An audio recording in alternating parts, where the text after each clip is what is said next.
I cannot explain the feeling of being behind the wheel. No matter how I try to explain it, what's going on inside, I can't.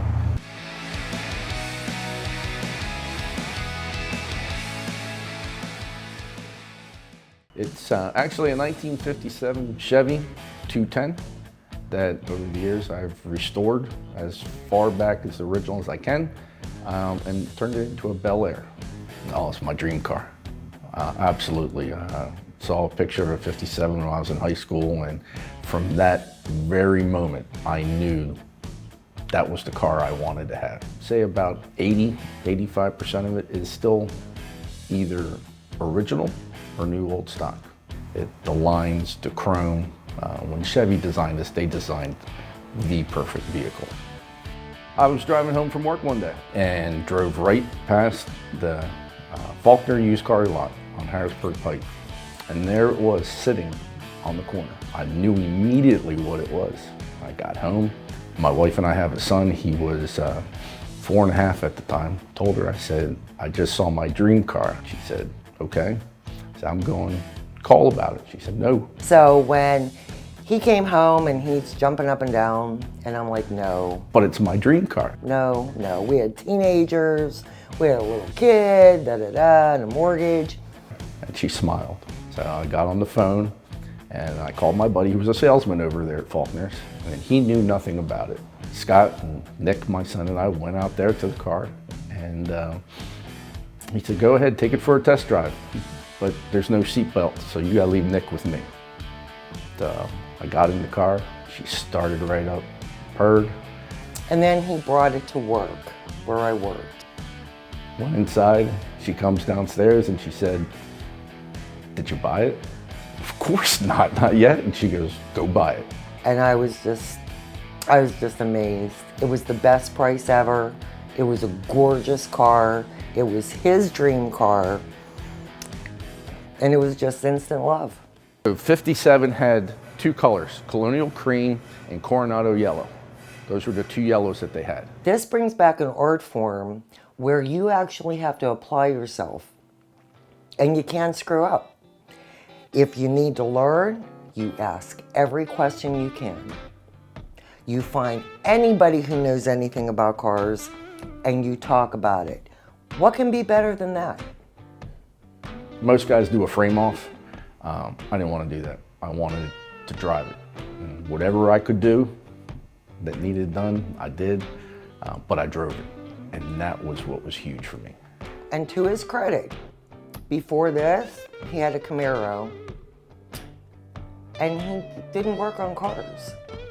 But when he gets this one, he wants to change this and this and this, and he did the whole electrical himself.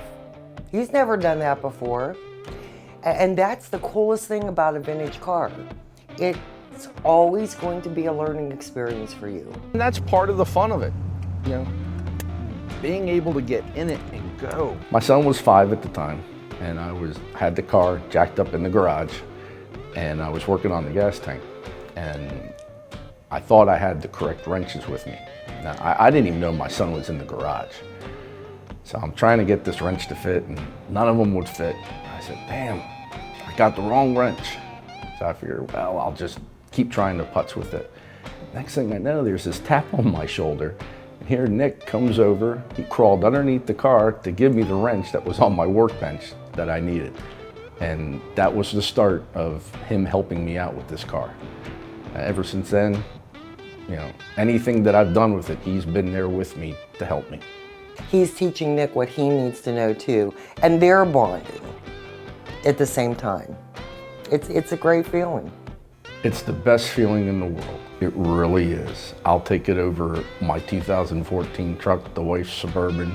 If I could drive this every single day, I would. But you don't want to get caught in a rainstorm with this because it still has the vacuum wipers and they just don't work like the modern electric ones. The Hula Girl was a gift from my wife and son, mostly my wife. You know, it's one of those late 50s, early 60s things that's what guys had on their dashes. The license plate, that's an original 57 plate. Oh, I'm driving it, without a doubt. I will drive this car as long as I can. It's a daily driver. I take it grocery shopping, to the movies, to the mall. Nick does not like when I store it over here. He wants the car, he wants to see the car. Whenever it's nice, he wants to drive in it. You know, if he's going out someplace, he wants me to take him in it, and it's cool, it's a great feeling. Do you like going for rides with them? Yes. Longer the better, or do you like short rides? Well, How do you like going on rides with your dad? a little speedy. Most local car shows that I go to, I take it so people can see it, so people can reminisce. Trophies aren't really important. It's making people feel good. I did receive a trophy at a Columbia car show, which is a great experience. But back in 2007, Classic Chevy International held their 50th anniversary for the 57 Chevy. It was held down in Hagerstown, Maryland.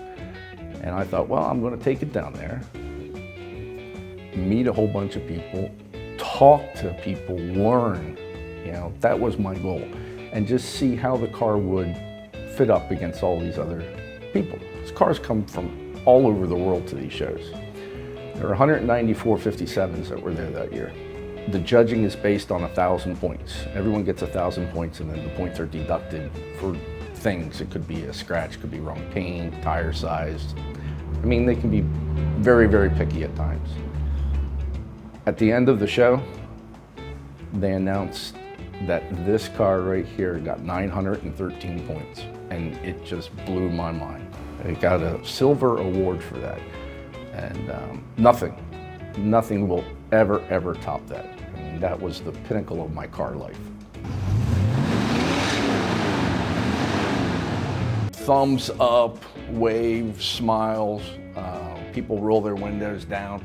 Great car, you know, but the thumbs up just go everywhere. And from all ages, from young kids all the way up to super senior citizens. You know, they just appreciate what it is. It's the experience of a lifetime. And that's why I just think it's the greatest thing ever. I really do.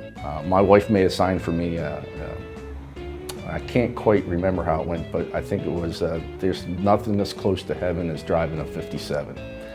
And that's true. It's pure heaven.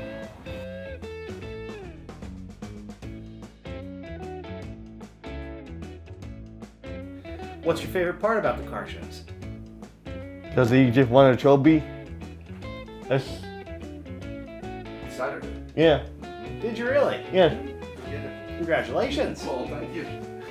I knew he was gonna win that trophy. I knew.